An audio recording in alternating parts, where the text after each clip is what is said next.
Hymne national.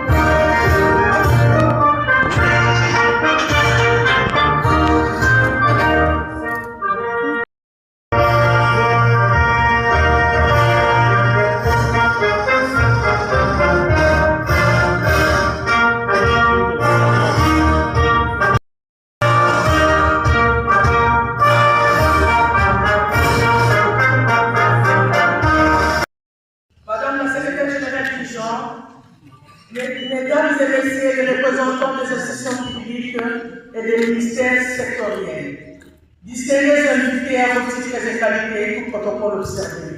Chères femmes, c'est avec un immense honneur et un profond sentiment de responsabilité que je vous souhaite la bienvenue au centre d'études du commissariat général de la police, situé dans la commune de Lingouala, à l'occasion du lancement officiel de cette importante enquête portant sur les degrés de connaissance, de compréhension et d'intégration du genre au sein de nos institutions publiques.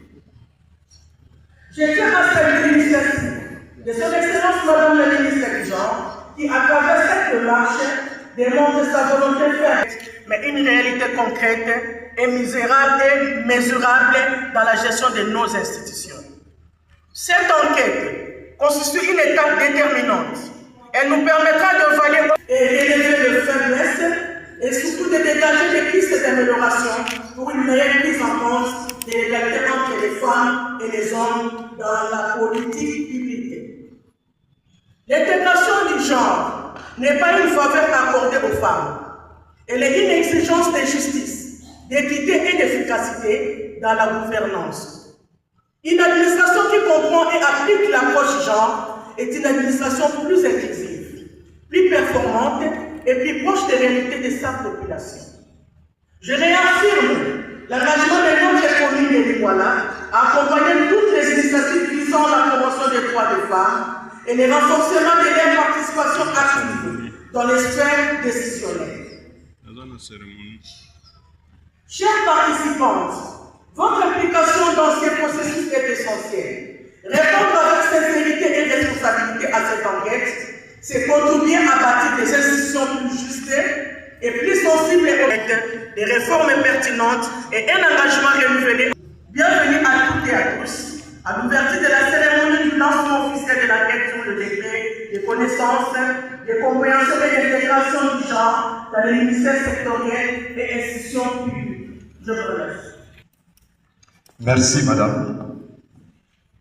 À présent, nous invitons monsieur le représentant de l'ONU Femmes. Madame la ministre du Genre, Famille et Enfants, honorables députés nationaux, Madame la représentante de la Première ministre, Madame la secrétaire générale, Mesdames et Messieurs les représentants des ministères sectoriels, le partenaire technique et financier, chers collègues du système des Nations Unies, Mesdames et Messieurs, distingués invités, à vos titres et qualités respectifs, c'est un honneur pour moi de prendre la parole au nom de l'ONU Femmes à l'occasion du lancement officiel de cette enquête nationale sur les degrés de connaissance, de compréhension et d'intégration du genre au sein des ministères sectoriels et des institutions publiques. Cette initiative s'inscrit pleinement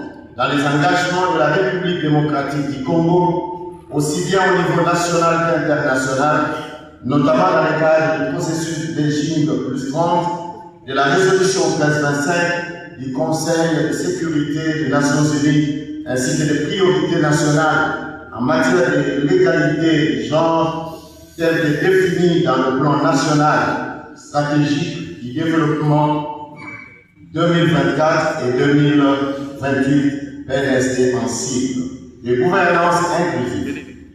En effet, depuis plus de 2 décennies, la RDC a enregistré des progrès significatifs dans l'égalité entre les hommes et les femmes. Par exemple, dans les leaderships féminins, la proportion des femmes a pour la première fois approché 30% en 2021. C'est évidemment maintenu en 2023.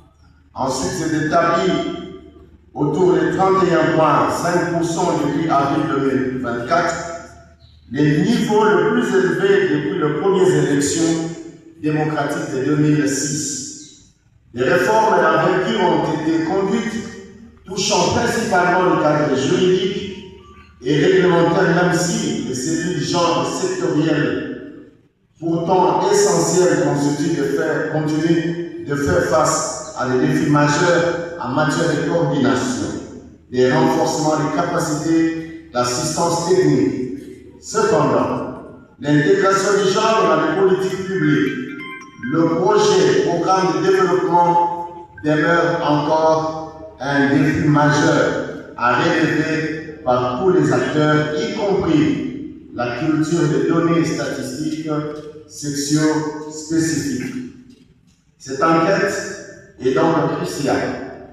Elle permet d'obtenir un profil clair de chaque ministre, d'identifier les forces, les lacunes, les besoins réels et de disposer des données sexo-spécifiques d'un outil solide pour renforcer les dialogues intersectoriels ainsi que la redevabilité.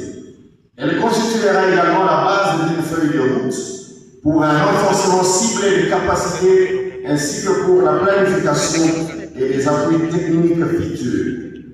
ONUFEM se réjouit de la collaboration étroite avec le ministère du Genre, le PNUD et tant d'autres agences du système des Nations Unies et l'ensemble des partenaires techniques et financiers. Cette énergie témoigne de notre engagement commun en faveur de l'égalité entre les femmes et les hommes au sein de l'administration publique congolaise. Nous restons donc pleinement engagés à accompagner ce processus de la collecte des données jusqu'à l'utilisation concrète des résultats.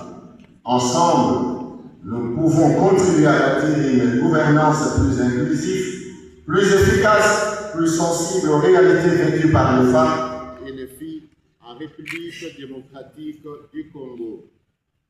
C'est en ces mots que je voudrais vous dire merci pour votre attention aimable et souhaiter un fructueux atelier à tous. Merci.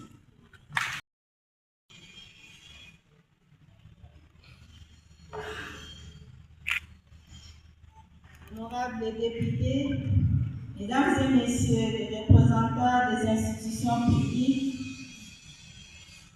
Excellences, Monsieur le ministre provincial à charge du genre, Mesdames et Messieurs les représentants des agences du système des Nations Unies, Mesdames et Messieurs les secrétaires généraux,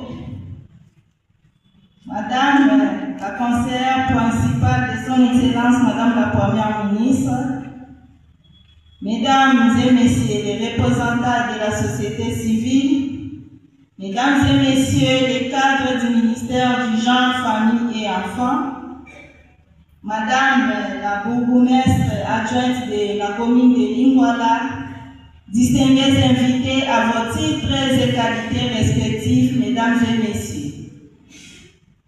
C'est avec un profond sentiment de responsabilité, mais aussi avec espérance, que je prends la parole en ce jour pour procéder au lancement officiel de l'enquête nationale sur les degrés de connaissance, de compréhension et d'intégration de la dimension genre dans nos ministères sectoriels et institutions publiques.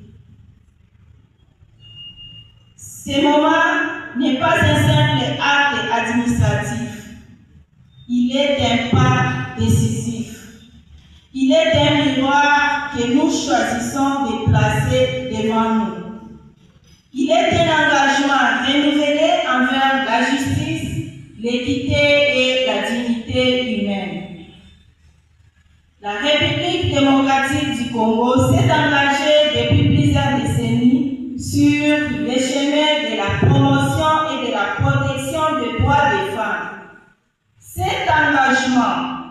s'est traduit par la promulgation des lois courageuses et la ratification d'instruments juridiques internationaux majeurs, notamment notre Constitution, à son article 14, la loi numéro 015/013 du 1er août 2015 portant modalités d'application des droits de la femme et de la parité.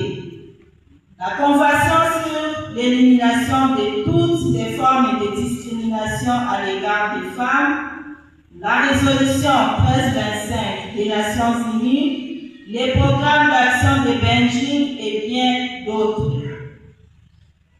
Ces textes sont des fondations solides. Mais une fondation, si elle n'est pas habitée, reste silencieuse.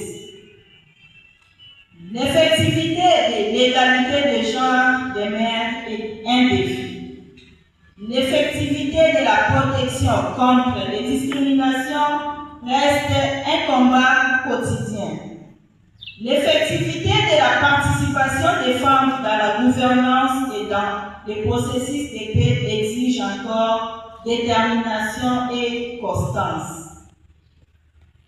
Nous avançons, oui, mais nous devons aller plus loin ensemble.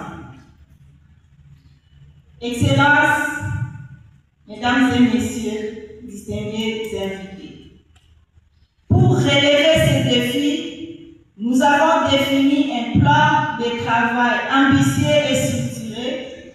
Celui-ci prévoit notamment l'intensification de la sensibilisation et de la vulgarisation des textes juridiques, la mise en œuvre des stratégies nationales, notamment celle de la masculinité positive et celle de la lutte contre les violences basées sur le genre, l'installation des maisons de la femme, le renforcement des centres intégrés multisectoriels de prise en charge holistique des survivantes des violences sexuelles et basées sur le genre, l'opérationnalisation effective du comité interministériel ainsi que du Conseil national du genre et de la parité.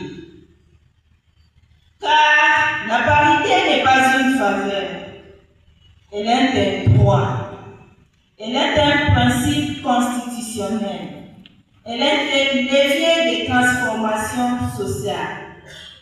C'est dans cette dynamique que nous avons lancé les 10 et 11 février dernier le processus d'opérationnalisation des mécanismes prévus par la loi avec la participation active des ministères sectoriels et de la société civile. Cependant, une vérité s'impose à nous. L'intégration du genre dans les politiques publiques demeure inégale. Les points focaux et les cellules sectorielles du genre existent, mais il manque parfois de coordination, d'outils techniques, de formations adaptées et de moyens suffisants.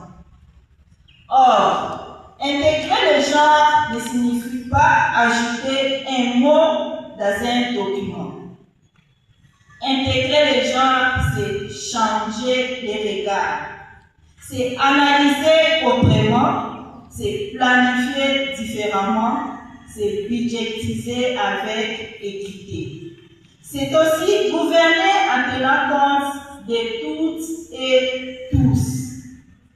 C'est pourquoi, en collaboration avec ONU Femmes et nos partenaires techniques et financiers, que je remercie sincèrement, nous lançons aujourd'hui cette enquête nationale. C'est un instrument de vérité, c'est un outil d'orientation stratégique, c'est une boussole pour une gouvernance plus inclusive. Honorables Excellences, Mesdames et Messieurs, distingués invités, à travers cette enquête, nous visons l'établissement des profils genre par ministère et par institution publique. Nous voulons comprendre où nous en sommes réellement, identifier les forces, reconnaître les faiblesses et tracer ensemble la voie de l'amélioration. Car on ne transforme efficacement que ce que l'on mesure. On ne corrige durablement que ce que l'on comprend. Cette démarche n'est ni un contrôle, ni une sanction, elle est une opportunité. Une opportunité d'apprentissage institutionnel, une opportunité de cohérence dans l'action publique, une opportunité d'aligner nos pratiques sur nos engagements. J'en appelle donc à une participation massive, sincère et responsable de toutes les cibles concernées. Que chaque ministère, chaque institution, chaque cadre comprenne que cette enquête est un acte de maturité institutionnelle.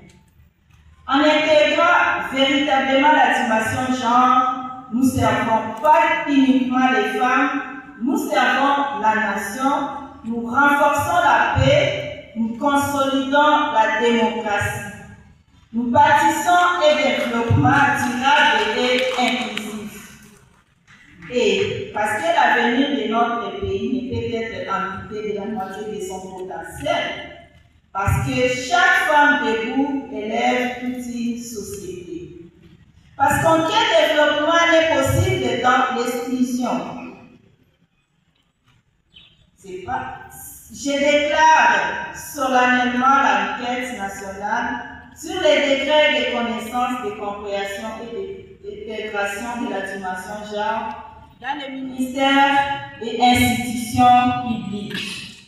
Que cette démarche soit une lumière, que cette lumière éclaire nos politiques et que nos politiques transforment durablement la vie de nos populations. Je vous remercie.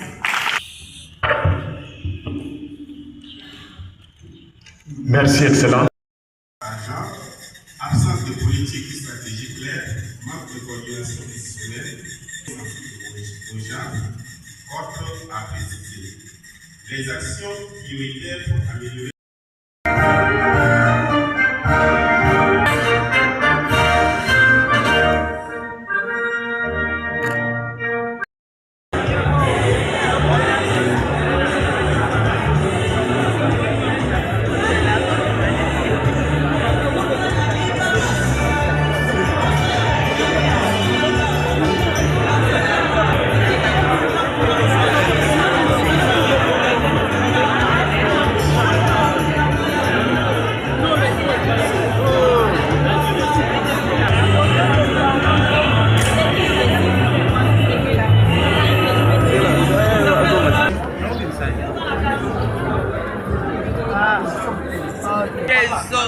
Música muita des autres.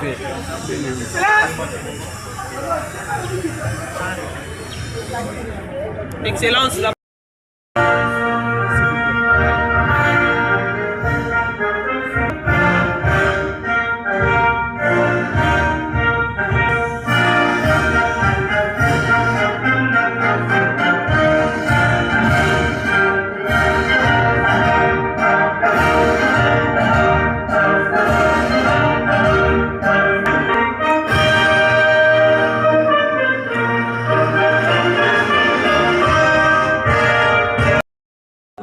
Je suis Madame Kavira Moussakourano, coordonnatrice de l'association FEL de Je suis à Kinshasa, sur l'avenue de l'avenir numéro 12. Parlons un peu de cette journée dédiée à la femme, quelle serait en fait, je remercie d'abord notre ministre. Elle s'est donné l'avis qu'il fallait que la femme soit toujours représentée dans les grandes institutions et à la place aussi des décisions.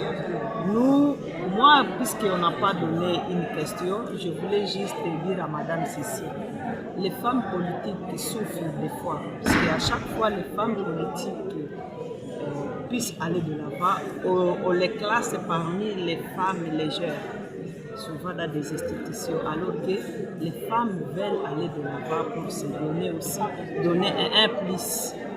Mais je me rappelle, en 2023, il y avait même des listes de candidates.